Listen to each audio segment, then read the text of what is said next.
बहुत ही shocking plane crash. Air India की फ्लाइट AI-171 अहमदाबाद से लंदन जा रही थी। 240 से ज्यादा पैसेंजर्स और क्रू मेंबर्स इसमें बैठे थे और टेक ऑफ करने के सिर्फ 40 सेकंड बाद ही ये फ्लाइट बड़ी तेजी से नीचे डिसेंड करने लगी और लिटरली टेक ऑफ के 2 मिनट बाद ही ये प्लेन जाकर क्रैश कर जाता है गुजरात के रेजिडेंशियल एरिया में। ये पूरा इंसिडेंट इतना शॉकिंग इसलिए है क्योंकि इतिहास में इस स्पेसिफिक प्लेन टाइप के लिए ये पहला क्रैश है। ये एक बोइंग 787 ड्रीम लाइनर प्लेन था जिसका एक एक्सीलेंट सेफ्टी रिकॉर्ड है। आज तक इतिहास में ये प्लेन कभी क्रैश नहीं किया है। ड्रीम लाइनर की पहली फ्लाइट साल 2009 में उड़ी थी, आज से 16 साल पहले, और तब से लेकर आज तक कोई भी इस लेवल का हादसा इस प्लेन के साथ नहीं हुआ है। मैं जानता हूं बोइंग एज ए कंपनी का एक बहुत ही खराब ट्रैक रिकॉर्ड रहा है पिछले कुछ सालों में, जैसे कि उनके प्लेन टाइप B737 मैक्स, इसमें कई सारे मैन्युफैक्चरिंग डिफेक्ट्स देखे गए और कई सारे प्लेन क्रैशेस भी देखे गए हैं पिछले कुछ सालों में, लेकिन ये वाला प्लेन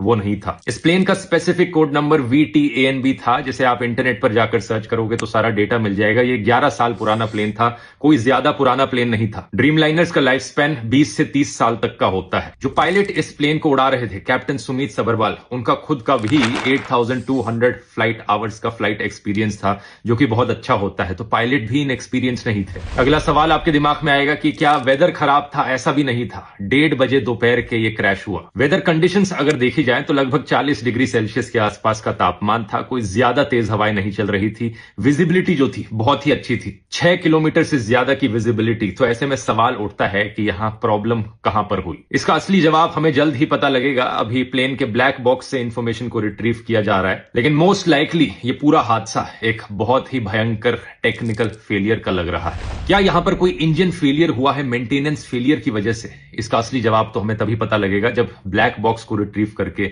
सारी इंफॉर्मेशन पब्लिक में रखी जाएगी। लेकिन सवाल यहां पर पूछे जाने चाहिए इन दो कंपनीज से, एयर इंडिया और बोइंग।